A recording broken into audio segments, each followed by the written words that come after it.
요즘은 선거철이죠. 대선 철이에요. 3월 5일인가요? 9일이요? 3월 9일이 되면 선거를 하고요.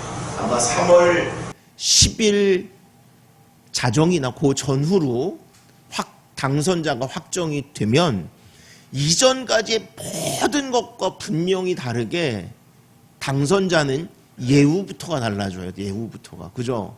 당장 경호가 따라붙고 방송에서도 당선자라고 명칭을 정정해서 부르고요.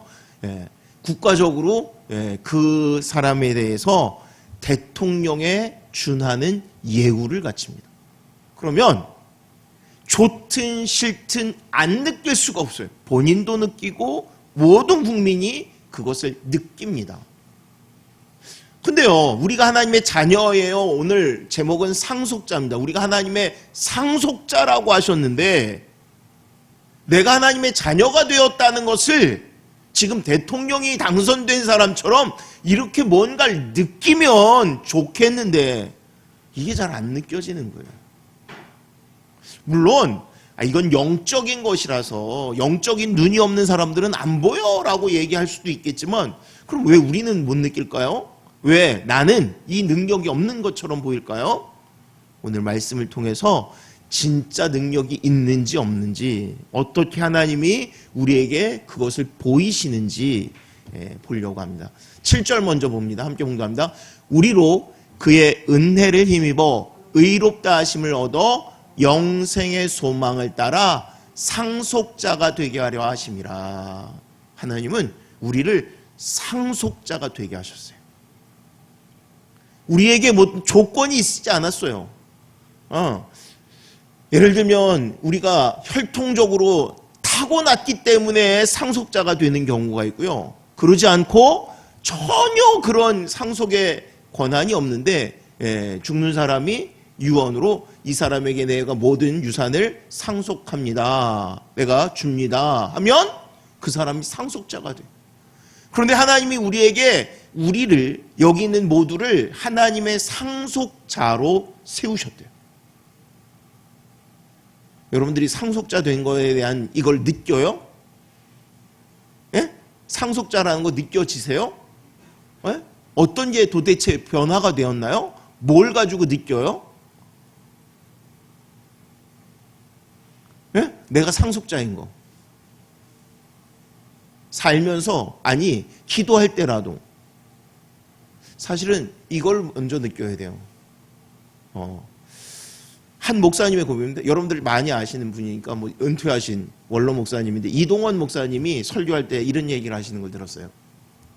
뭐라 그러냐면 자기가 제일 듣기 싫은 말 중에 하나가 교회에서 하나님을 아버지라고 부르는 거예요. 이게 왜 듣기 싫을까? 예? 이게 왜 어려울까? 근데 하나님 아버지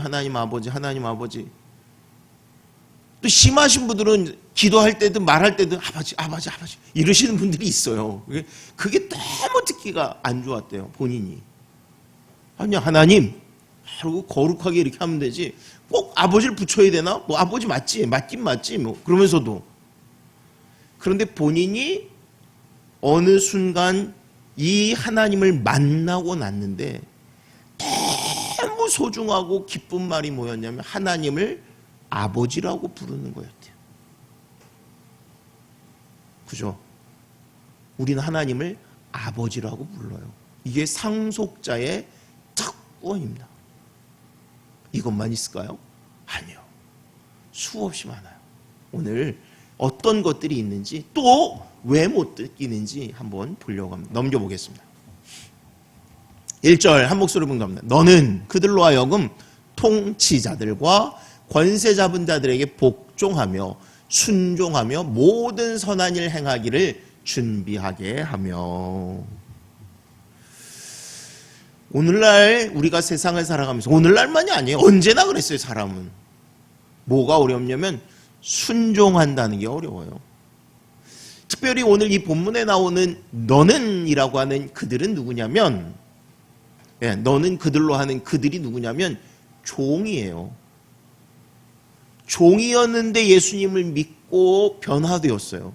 근데 그들에게 요구하는 게 뭐냐면 권세자들, 또 치리하는 자들, 통치자들, 그들에게 복종하라는 거예요. 순종하라는 거예요. 어떤 주석에는 복종, 순종이 뭐 우리말도 지금 다른 단어처럼 이렇게 쓰였는데 원어가 다른 의미이기 때문에 전적인 복종을 요구하는 게 아니다. 복종해야 될 것만 복종하라고 얘기하는 거다. 이렇게 주석하시는 분들이 있어요. 그런데 전반적으로는 그렇게 얘기하는 것이 아니라 정말 스스로 순종하고 복종하라라고 얘기합니다. 근데 우리가 복종하는 게 쉬워요, 어려워요?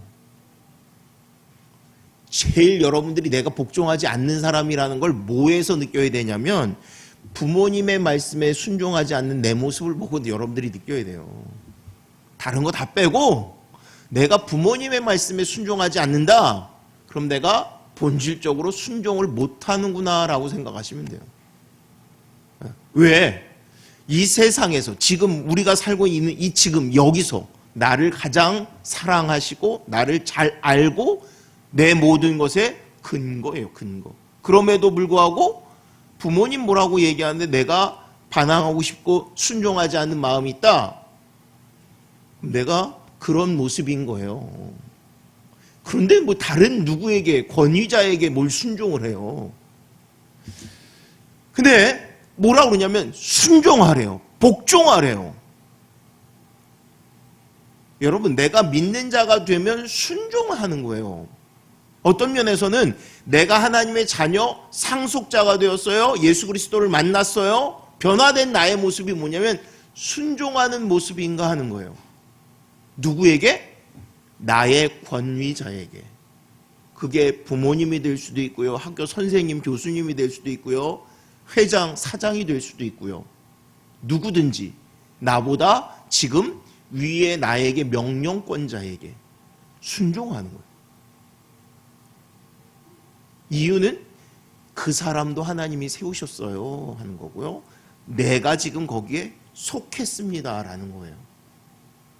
여러분들이 아까 근데 마땅히 해야 될 것을 요구해야 하는데 그게 아닌 것을 요구하니까 내가 순종하지 못하지. 저도 최근에 그런 경험을 했어요. 최근에 그래가지고 그날 부딪히는데 제 마음이 너무 속상한, 구체적으로 얘기하긴 좀 그렇고요. 너무 속상한 거예요. 너무 속상한 거예요. 그런데요, 하나님이 응답하시는 게 있었어요. 뭐냐면 너는 그럼 네 고집대로 하려고 하는 거 아니냐. 저는 속으로 이렇게 생각하는 거예요. 뭐예요? 아니 이게 내 고집이 아니고 하나님이 원하시는 대로 하려고 하는 거 아닙니까? 근데 저 사람이 통치자라고 저 사람이 권세자라고 이렇게 요구하는데 이걸 순종하는 게 아니잖아요. 근데 하나님이 어떤 응답 같은 걸 주시냐면 그대로 순종하면 거긴 네가 책임지는 게 아니라 그 사람이 책임지는 거야. 너 그거 부딪힐 일 없어. 내가 이것의 주인이고 내가 할 거야. 너 그 사람하고 얼굴 붉힐 필요도 없고 부딪힐 이유도 없는 거야. 우리가요 세상을 살면서 어떻게 하냐면 그래 하나님이 다 하셔라고 얘기하면서도 어떻게 하냐면 내가 요거를 고집 부려야 될 것 같아요. 포기하면 안 될 것 같아요. 근데 하나님이요 저한테 아니 너 거기까지 진짜 내가 할 거야. 진짜 내가 할 거야. 여러분 정말 하나님이 하시는 것을 믿으면 여러분들의 고집대로가 아니라 순종하셔야 돼요. 순종. 여러분들 하나님이 어떤 면에서 여러분들에게 네 책임 거기까지야. 너는 그렇게 하려고 했잖아. 근데 누가? 통치자가 너에게 그렇게 요구하지? 그 다음부터는 그 사람 책임이야. 이렇게 얘기하시는 거예요. 여러분들이 거기에 걱정을 내가 이거 신앙이 있는데 내가 뭐 그럴 필요 없으세요. 그대로 네 알겠습니다. 네 알겠습니다. 넘겨보겠습니다. 함께 공독합니다. 아무도 비방하지 말며 다투지 말며 관용하며 범사에 온유함을 모든 사람에게 나타낼 것을 기억하게 하라. 자, 우리의 행동이 어떻게 되냐면 한마디로 선한 모습이 드러나야 돼요. 여기서 아무도 비방하지 말고 다투지 말고 관용하며 범사에 온유함을 모든 사람에게 나타내야 된대요. 누가? 변화된 사람이, 그리스도인은 그러한 모습이 나타나야 돼요. 우리도 그랬으면 좋겠어요, 사실은. 근데 안 돼요, 이게 잘. 근데 마지막에 보면 그것을 기억하게 하라. 지금 바울이 디모데에게 이야기하는 거예요. 근데 디모데가 교육을 하는데 뭘 교육하냐면 이게 계속 기억나게 하도록 그렇게 교육을 하는 거예요. 여러분들이 무슨 일을 하든지 내가 이것이 남을 비방하는 건지 선한 것인지 이것이 계속 머릿속에서 되뇌어지게 하라는 거예요. 여러분들이 뭔 행동을 할 때 어때요? 생각해요? 그냥 혈기로 또는 그 상황만 지날 때가 있습니다. 근데 어떻게 하냐면 계속 기억하라는 거예요. 계속 기억하라는 거예요. 어떤 걸? 내가 지금 이 말을 하는 게 누굴 비방하는 건 아닌지, 다툼은 아닌지, 아니면 정말 온유한 건지. 이게 어려워요. 특히나요, 기질적으로 그럴 때도 있어요. 네, 기질적으로. 저도 기질적으로 울그락불그락 잘해요. 누가 얘기하지 않으면, 누가 옆에서 말하지 않으면 내가 지금 화내는지도 몰라요. 네. 저는 잘 못 느꼈어요. 그걸 처음 느꼈을 때가 언제였냐면 예전에 대학원 다닐 때인데 저는 몰랐는데 별명이 싸움닭이래요, 저보러. 그때 내가 이게 문제구나. 처음. 우리 전공생도 아니고 타 전공생인데 그 사람하고 저하고 본 적도 없는데 저한테 그러더라고요. 아유, 수업 시간에 만나면 뭐 싸움닭이시라면서요? 얼마나 부끄러운 얘기인지. 여러분, 내가 뭘 기억하라고 그러는 거냐면 이런 걸 기억하는 거예요, 지금. 내가 지금 싸움닭의 기질로 지금 얘기하고 있나. 내가 지금 온유한가. 되게 무서운 거예요, 이게. 근데 내가 정말 하나님의 자녀이기 때문에 이걸 하는 거예요. 계속. 자, 오늘 전체의 설교의 내용은 어떤 면에서는 마땅히 되어지는 데에 대한 얘기를 하려고 해요. 그럼에도 불구하고 바울이 우리에게 권면하는 건 뭐냐면 우리가 성도이기 때문에 애써야 되고 노력해야 되고 행할 부분에 대해서 가르치는 거예요. 머리로는 아는데 실제로 안 되는 것들이 얼마나 많은지 몰라요. 근데 또다시 바울이 얘기하는 거예요. 뭐라면 머리에 기억해. 계속 생각해. 이게 어떤 건지 생각해. 우리 여러분 흥분하면 어떻게 해요? 갑자기 이성을 잃는다고 얘기하죠. 이성을 잃는다. 그 딱 맞는 표현이에요. 거꾸로 하나님 뭐라 하면 계속 기억해. 실제로 우리에게 하나님 요구하시는 것 중에 하나가 뭐예요? 나를 기념하라라는 말도 기억하라는 거예요. 기억하라는 거예요. 자, 넘겨보겠습니다. 한 목소리로 응답합니다.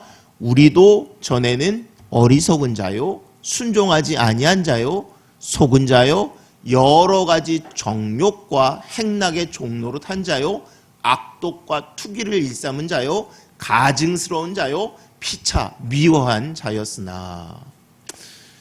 우리가 구원받았을 때 내가 거룩해서 구원받았나요? 착해서? 한마디로 말하면 가능성이 있어서? 전혀 없었어요. 그러면 변화되고 난 다음에 내가 만나는 사람들은 어떤 사람들이에요? 이런 사람들이었다. 그러니까 바울이 지금 디모데에게 얘기하는 게 뭐라고 하냐면 너도 그랬어. 너도 그랬어. 그럼 지금 내가 바뀐 거, 내가 좀 거룩해지려고 하고 내가 의를 아는 것, 은혜를 아는 것, 그게 네가 노력해서 얻어진 게 아니라 하나님이 주신 선물이잖아 라고 얘기합니다. 그 옆 사람, 우리가 사람들하고 대화할 때 제일 어려운 것 중에 하나가 뭐냐면, 이 사람은 안 바뀌나 봐? 이 사람은 원래 이런가 봐? 그런데 바울이 얘기하는 거예요, 디모데에게. 너도 원래 그랬어. 너도 원래 그랬어. 여러분, 내가 그랬어요, 내가. 지금 내가 마주하고 있는 사람의 모습과 같이 나도 그랬어요.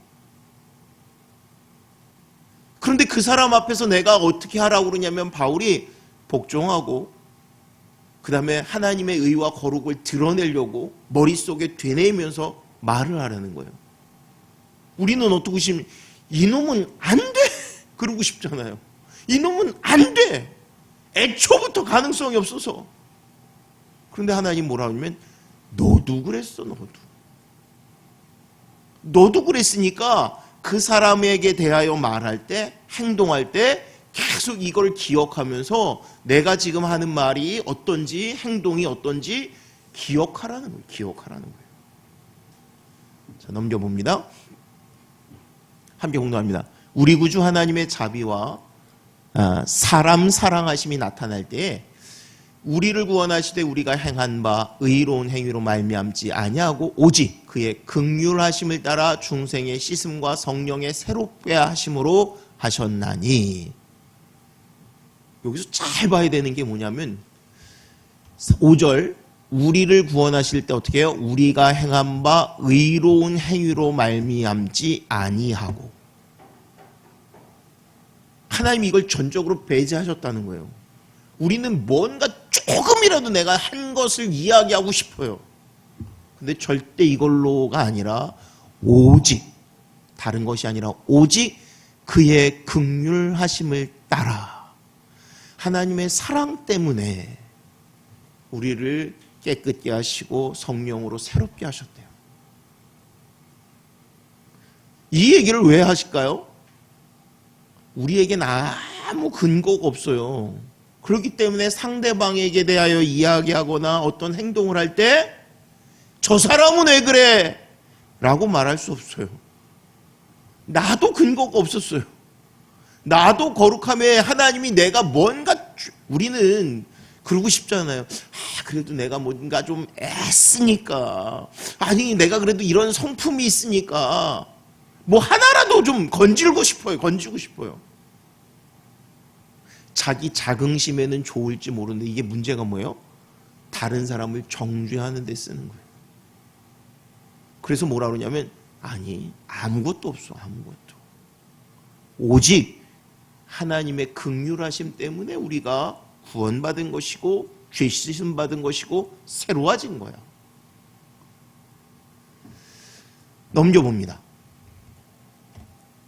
자, 한 목소리로 두 절을 다 같이 봉독합니다. 우리 구주 예수 그리스도로 말미암아 우리에게 그 성령을 풍성히 부어주사 우리로 그의 은혜를 힘입어 의롭다 하심을 얻어 영생의 소망을 따라 상속자가 되게 하려 하심이라. 아까 상속자가 되게 하려 하심이라만 봤는데 그 윗절까지 같이 보면 뭐로 말미암아? 하나님이 부어주시는 성령으로 말미암아. 근데 어떻게 했냐면 성령을 풍성하게 부어주셨대요. 그래서 우리가 자녀가 상속자가 되었다는 거예요. 우리가 하나님의 자녀가 된 이유와 조건은 다른 데 있지 않고 하나님이 풍성하게 부어주셨대요. 풍성하게. 우리가 감당할 수 없을 정도로 내가 이전에 그 악한 모습들이나 죄의 모든 것에서 완전히 변화된 새로운 사람이 되도록 그렇게 우리를 바꾸셨습니다. 자, 내가 그리스도인이 됐고 하나님의 상속자가 되었는데 왜 못 느낄까요? 라고 얘기했어요. 예전에 한번 예를 들었는데 생각을 하면서 들으세요. 어떤 두 남자가 목욕탕에서 목욕을 하고 있었어요. 한 사람은 나이가 들고 좀 할아버지예요. 몸도 왜소해요. 한 사람도 등치가 좋고 혈기왕성한 젊은 사람이에요. 근데 할아버지가 아유 저 죄송한데 등 좀 밀어주실게요. 그랬더니 이 젊은 사람이 등을 미는데 좀 살살 봐가면서 해야지. 자기 힘이 좋다고 막 퍽퍽퍽퍽 미니까 할아버지가 좀 아프셨는지 이렇게 몸을 움직이면서 조금 아이 영감님 이게 시원하시죠? 그러고 하여튼 밀었어요. 그러고 나와서 옷을 갈아입는데 둘이 다 군복을 입고 있는 거예요. 이 할아버지도 군인이셨네? 옷을 다 입고 났는데 이 할아버지가 별이었어요.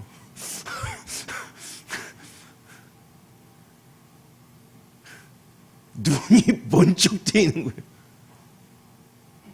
여러분, 옷 벗고 있을 때 이 사람이 장교인지 알 수 있을까요?